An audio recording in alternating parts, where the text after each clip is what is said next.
Cycle దినోత్సవం సందర్భంగా హైదరాబాద్లో ఒక పెద్ద cycling event, mega cycling event organise చేస్తున్నాం.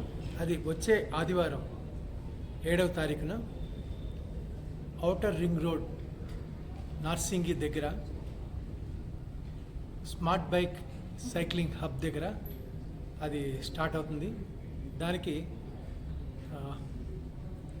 Farmer vice president of India Venkaiah Naidu garu chief గెస్ట్గా వచ్చి ఆయన ఫ్లాగ్ ఆఫ్ చేస్తున్నారు. అందులో 2500 మంది సైక్లిస్ట్ పార్టిసిపేట్ చేస్తున్నారు.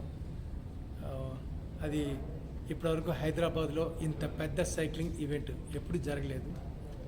ఈ సందర్భంగా వరల్డ్ బైసికిల్ డే సందర్భంగా 3 ప్రధాన నగరాల్లో ఈ సైక్లింగ్ ఈవెంట్స్ స్మార్ట్ బైక్ తరఫున నిర్వహిస్తున్నాం.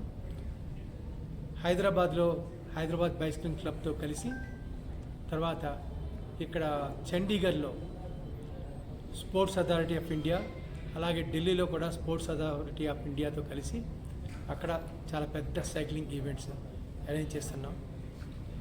ఇప్పుడు సైక్లింగ్ మనకి చాలా అవసరం.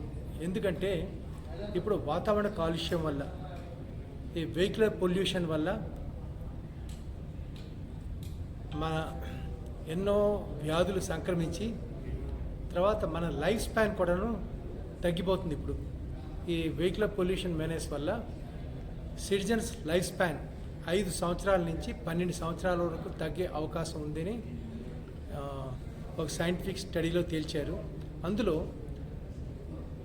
న్యూఢిల్లీలో అయితే 10 సంవత్సరాలు ఆయుర్దాయం తగ్గిపోతుంది. అక్కడ 10 సంవత్సరాలు అంటే హైదరాబాద్లో 5 సంవత్సరాలు 7 సంవత్సరాలు ఆయుర్దాయం తగ్గచ్చు. మనం ఎందుకు ఇటువంటి పరిస్థితి కొని తెచ్చుకోవాలి? ఇప్పుడు మనం చేయాల్సిందల్లా ఈ వెహికులర్ పొల్యూషన్ మేనేజ్ తగ్గించడం. అది ఎలా తగ్గించాలి?